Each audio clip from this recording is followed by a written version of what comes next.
Hello friends! In this video, I'll share simple 5 methods to save protected images, step by step. Let's begin.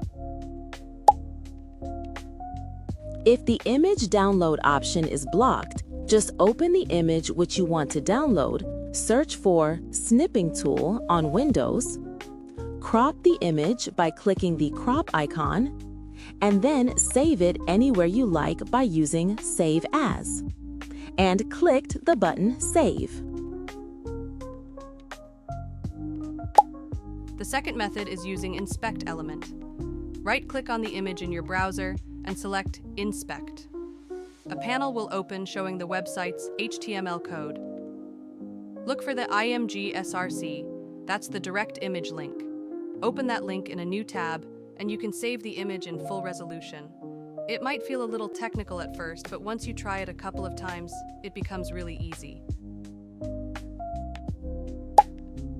Sometimes images are not in normal HTML, but are set as a background in CSS. In that case, use Inspect element and search for background image in CSS portion.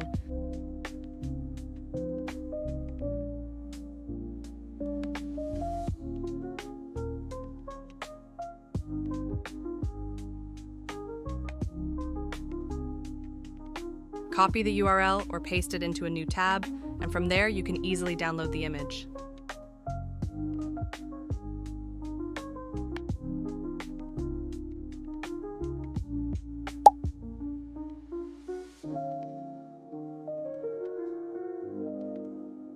On Chrome and Firefox, you'll find free extensions or add-ons like Image Downloader or Download All Images. With just one click, they can save all the images from a web page. This method works best when you need multiple images from the same page.